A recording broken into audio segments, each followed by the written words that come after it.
Bakunzi ba Fresh TV desa 57 twongeye kuramutsa haba ari hagati mu gihugu canke hanze y'igihugu tuvuga ati mwiriwe canke mwaramutse bivanye naho muherereye. Uyu munsi dufite ibintu bishasha cyane twaramenye ko tugiye kuza turabazanira ibintu vyiza kandi bishasha cyane gose. Mushaka ko ati mbega uno munsi hoho birihe byagenze gute bari hehe kubambaye kujya ariko muza kumenya vyinshi ikibanza turimwo n'igituma byabaye ngombwa ko twambara gutya. Turabayikaze mu kiganiro cyacu mwikurikirane cyose mushobore kumenya ibyo tugiye kuganira n'umutumire wacu.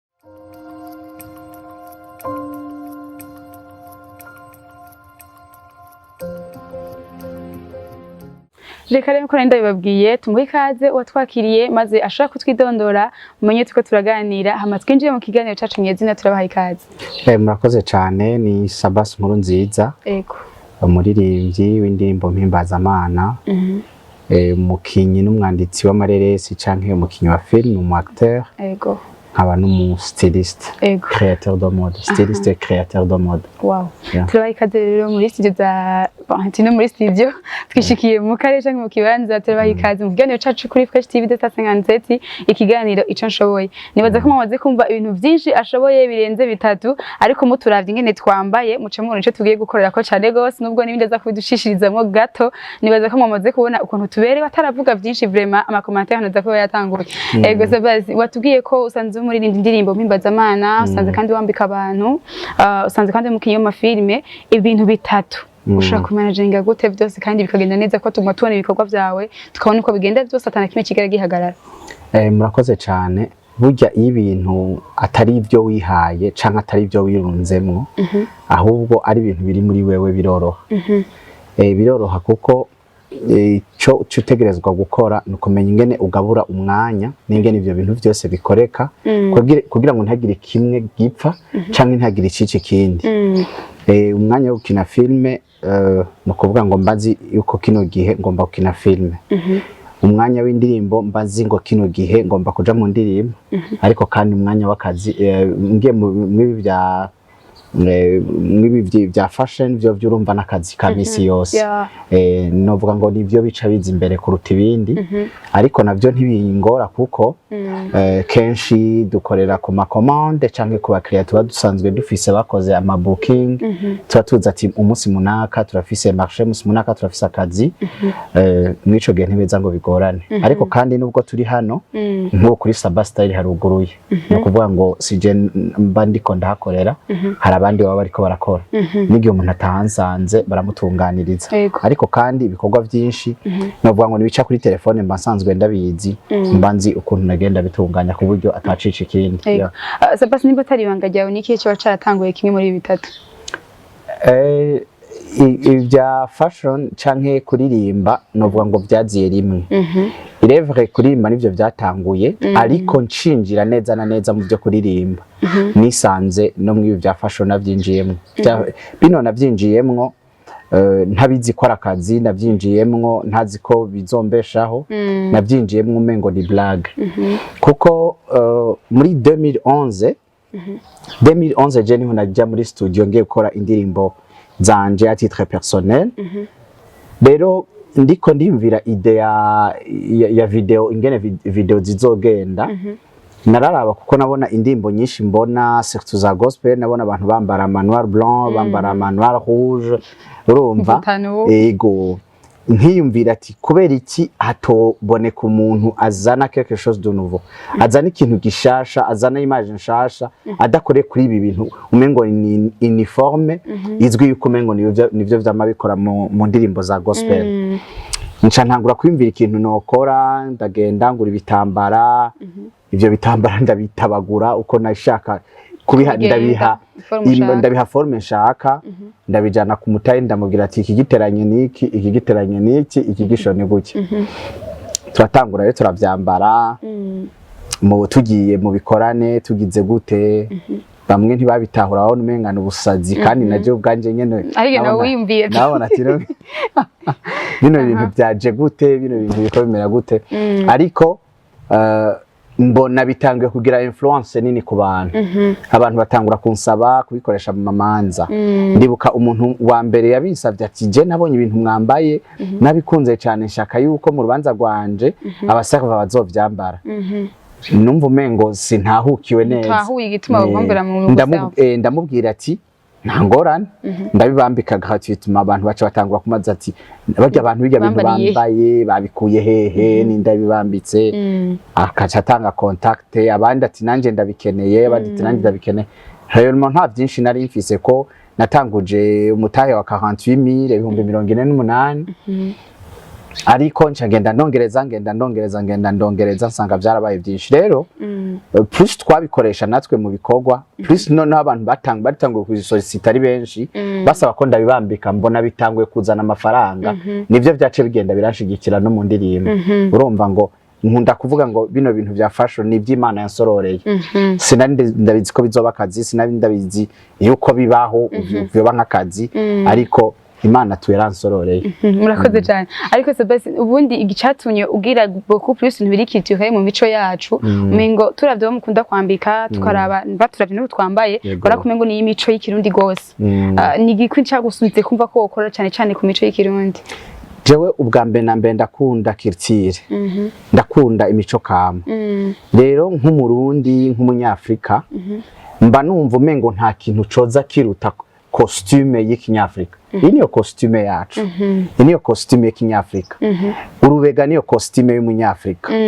imikenyero niyo costume y'umunyafrika no kuvuga ngo naciye mbona yuko je nk'umunyafrika ntegerezwa kwa presenta identité yanje ku buryo naho ntarinda kwivuga umuntu aca mbona abona uwondi we ibyo byose biva niki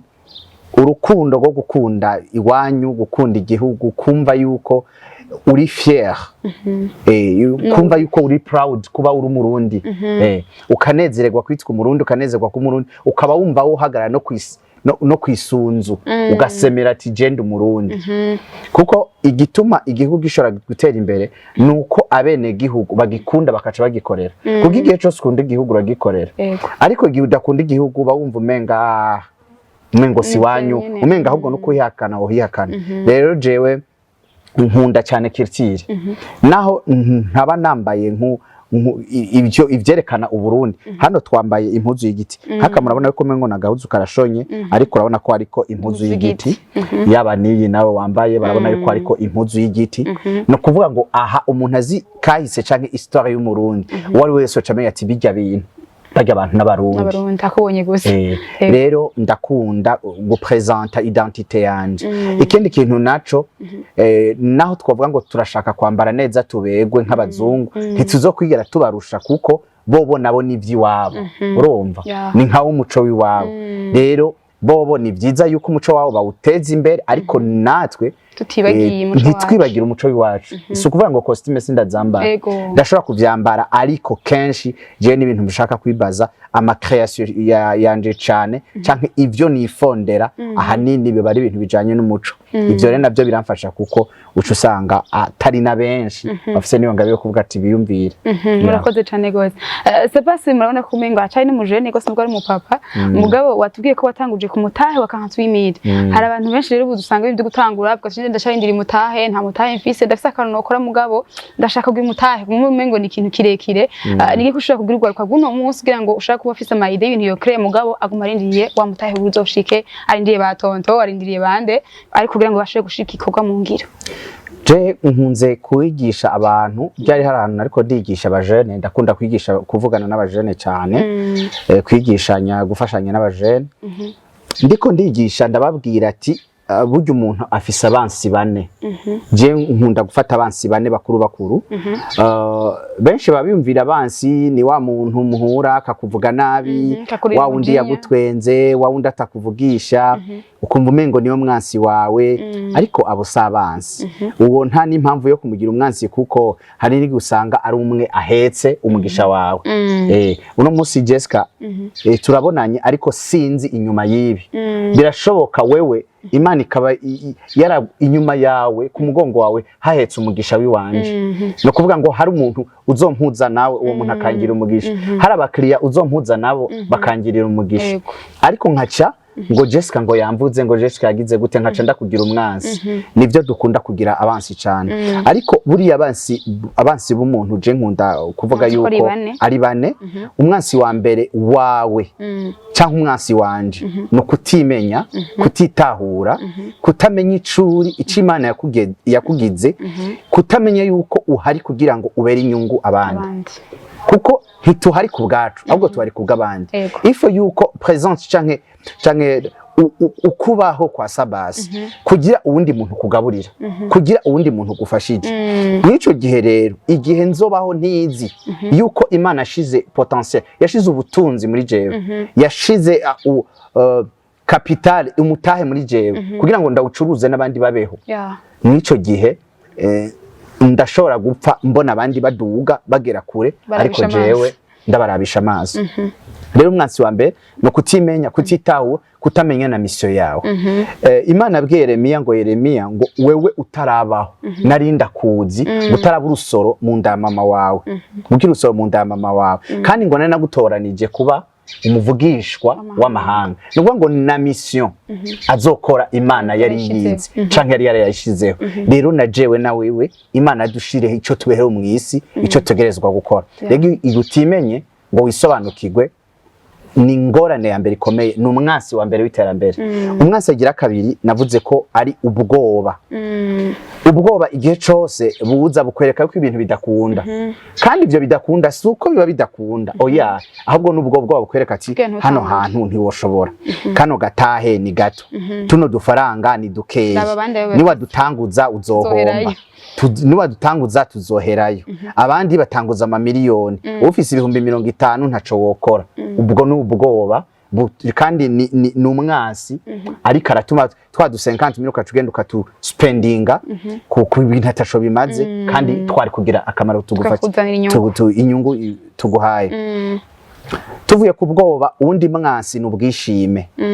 ubwishime umuntu aguma abona umenga agaya akazi kano kazi je sino gakora nakayontwenga nakayombona nakayomvuga nakayogira gute n'amashuri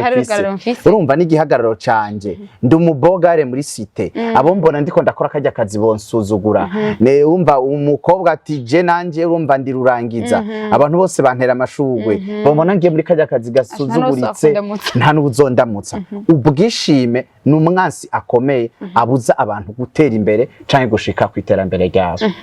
umwansi agira kane mubi n'ubunebwe twese dusa amasaha 28 Imana yaduha abatunzi n'abakene bose bafise 24 heures rero mwico gihe mbega ayo masaha 28 ufise uyakoresha gute harabo arabazinduka bakoma induru zandagara ya myumbati za tomate ya mavuka uriya muntu ariko ararondera udufaranga dushobora kumubeshaho no kugaburira abana biwe uwo munsi ariko usanga wewe wirirwa uryamye cyangwa ukabona umengo ntaco wokora wagumurindire yuko bimwe ariko uravuga bya batonto yuko baguha utwo baguhaye ukarotsa utundi baguhaye ukarotsa ukaguma umva umenga igihe cose uzokwa muri aba bantu bazokwama baguha ariko hajya umurundi navuze ngo umuntu yo kwamaguha ifi misi yose yo kwigisha kuroba rero ubunebwe n'umwansi wa kane akomeye rero igituma umuntu ashobora gukora akoresheje n'agatahe gatoyi nuko amenya ivyo bintu bine hanyuma ugasenga cane umugisha w'Imana ukabana nawe murakoze cyane Sabbas yimazemo igihe kingana gute mu kwambika gushika no mutuko turavugana kuva 2011 reka tuvuge kuva 2012 ndi muri bino bikorwa gushika no munsi yego intambamye muri rusange haba wowe canke nabandi bo bakora nk'ibi mukunda guhura nazo ni nkizaye jewe intambamyi ahanini iza abantu bashobora kuba bita intambamyi wanje zishobora kuba atari intambamyi kubera iki hari intambamyi uvuga ngo urumva ngo abantu ngo barabisuzugura ngo abantu baragira nk'iyi wanje si intambamyi kuko umuntu kubisuzugura n'uburenganzira bwiwe n'amahoro menshi rero nk'iyo si intambamyi ahubwo intambamyi ahanini ni ba bantu badatahura ibikorwa byacu hama ngo babiha agaciro babantu baguma birukira mu by'abandi basize inyuma by'iwawe rero novuga ko ariyo ntambamyi mbona n'ahandi hoho akazi kariko kose ibintu byose bigira avantage bigira na inconvénient hanyuma mu bintu byose kuna kupanda na kushuka hari gihe wunguka hari gihe uhomba hari gihe uhura n'umuntu kamwizera akaguheranira ibyo navyo si intambamyi zajewe gusa nibiba ku bantu bose hari gihe ushobora guhura n'abantu bakakwiba ibyo navyo namba byarambaye ko byambaye kuko byabaye no ku bandi bari bo bose ahubwo intambamyi nini novuga ni ukudashigikirwa ni ukuvuga ngo abantu kutamenya ati twebwe turaba identite yacu yategerezwa kubi dutegerezwa gukoresha ibi sinzi ko muri ko murabona nk'abanyarwanda mu manza zabo zo gukwa amadoti n'umuco bose n'umuco barabizi ariko ini wacu turacabisuzugura je nambara ivyo bintu umva twarasirimutse cyane twibagira umuco w'iwacu iyo novuga ngo ni intambamyi kudakunda ivy'iwanyu kudakunda culture yanyu novuga ko ari intambamyi ariko nayo bizogenda birahera buke abantu bazogenda barabitahura bamenye kudushigikira no gushigikira Burundi no gushigikira ishusho ry'umurundi aho igeze hose mbega izindi service muba mukora apa kwambika gusa iyi muntu azuka mwambika afise urubanza hindi service hagati muri iyi nyene ndani muba musanze mukora twebwe ni service zose z'ama evenement ushaka ko tugutegurira urubanza dushaka kurugutegurira turashobora kuguha plan y'urubanza turashobora gukora ama decor turafise ama groupe y'abantu batamba abavuza ingoma dusanzwe dukorana no kuvuga ngo igihe umuntu atwitura photographe aba videographe no kuvuga ngo umuntu arinze ashatse kutwitura ushobora kuduha urubanza rwawe rwose tukarukurikirana tukaguha ibintu bisa neza no kuvuga ngo ibintu byose bijanye n'imanza turabikora ariko kandi kwambika si location gusa nababwiye byinshi nivyo muri location ariko impuzu zacu turazigurisha si bigusa byo gufunga hari n'izindi impuzu dukora tukagurisha kandi uzikeneye ari hose zishobora kumushikira yaba uri mu Burundi canke uri mu mahanga kora oda yawe. Okay, murakoze cyane. Reka mukurangize rero noneho twarabonye na filme ubuzima muri ko murandika canke imaze igihe ama episode atari make ubundi filme ubuzima mwayanditse mwisunze iki? Okay, filme ubuzima inspiration nayironse ndi ku mpanda. Abaheruka kubona parti igira kane bijya bintu nakinye ku mpanda niho havuye ide ya filme yose. Twigeze kuja guhamba twerekeje wapfuye nyende byo bavuga gushingura hanyuma ndahari ndaba imva zihari ukuntu zingana ukuntu zimeze ndaba ingene urupfu rudatinya umukuru rudatinya muto ariko nkaca ndaba ingene abantu turazi yuko twese tugerezwa kuzopfa kuko ni passage niyo nzira tugerezwa gucamwo mu ngisi ni turi ngenzi ariko ukacuraba ingene mwisi abantu baguma bagwana bajyana bapfa amatungo bapfa ibintu bapfa ivyubahiro bapfa ubutunzi bapfa amatitre bapfa amoko bapfa imiryango bapfa intara kandi mu gihe twese ata muntu numwe mu bintu twasanze hano mwisi azojana ikintu na kimwe ibyo twahasanze tuzobisiga uko nyene kuko amashugwe aruma kabisa yandi umwe arapfa akabisa abandi nabo bakavuka rero navyumvire ko cane ndavye amarira abari hajya ahantu ariko nca niyumvira ubuzima tubaho hano mwisi mbega ko tuzi kwekonomiza ko tuzi gutunganya ibizodutunga n'ibizotunga imiryango yacu ko tuzi gukora intega bizoza gutunganya ubuzima bwacu bwa hano mwisi turibuka ivy'ubwami bw'ijuru kuko inyuma y'ubu buzima hari ubundi buzima mbega nyamba turiko turatunganya neza ibyo muri buno buzima bwo mwino si hano hantu riye ya passage ubwo turibuka yuko tuzopfa mbega nitwapfa tuzoja hehe watunganije ubuzima bwawe gute warakiriye Kristo ko ari we buzima warakiriye Kristo ko ari we mahoro warakiriye Kristo ko ari we byizigiro byo kubaho byizigiro by'akazoza haba uno munsi haba nejo kuko abamwakiriye ntibapfa barasinzira kuko inyuma kuba muri ino si bafise ivyizigiro byo kubana n'Imana rero filime ubuzima nivuga butumwa rijanye ku buzima bwa hano mwisi n'ubuzima buzokurikira nyuma y'ubuzima turiko turabamwo hano. Murakoze cyane. Reka rero tubwire ahantu ashobora kuba akorera kumboye nk'umuntu ashobora kuba yatubonye akavuga ati wow nahise urubanza mu mezi akurikira nipfuje ko nkora urubanza yabonye tudekor mu madote tore n'ibisa neza atubwire ibibanza akoreramwo maze tuje kurangiriza hano kiganiro cacu. Murakoze cyane. Icyambere na mbere nibaza ko contact canke adresse arico kintu cyambere gikomeye. Barashobora kuturondera kuri Instagram ya Sabbas Nkurunziza, murashobora kuturondera kuri Facebook ni Sabbas Nkurunziza nyene, kandi kuri Facebook yasanzwe ariko ni nimero yacu ya WhatsApp ku buryo ushobora kucironka nimero yanje ya WhatsApp hanyuma tugakominikana ukatubwira ico wipfuza hanyuma natwe tukabigukorera. Hanyuma aho mu Kamenge muri Gikizi kuri 7e Avenue dusanzwe tufise maison no kuvuga ngo Sabbas Style sanzwe hakorera ni juste ku rupangu rwa mbere aho mu Kamenge. Hanyuma uje turagutunganiriza abari mu ntara hagati abo turabashikira tukabatunganiriza kuko je maze kwambika ngira ngo presque mu ntara zose Sabbas Style maze kushikayo zimaze no kugenda mu ntara zose. Rero uri mu Burundi uri mu mahanga impuzo muri Sabbas Style zoshobora kugushikira.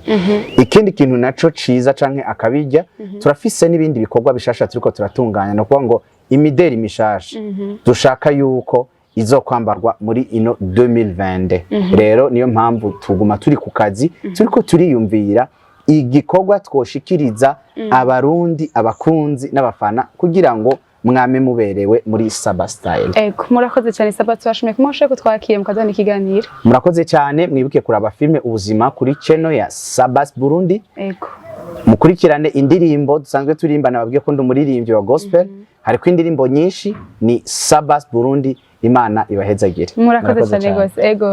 Nshuti nanga bakunzi mukunze kudukurikirana kuri Fresh TV idasanzwe. Turashima mujye mudahengeshanya kudukurikirana mwumvise ibya Sabbas muravye ngene twambaye nako tuberewe cyane gose. Ndazi ko muza kwitubwiye muri commentaire afise mariage, dot, evenement yose ushaka barahari ku bwanyu. Tugutsa kandi kuzamugira like, share na subscribe ngo mushobore kubandanya mukurikirana ibiganiro byacu ku bwinshi. Bye bye.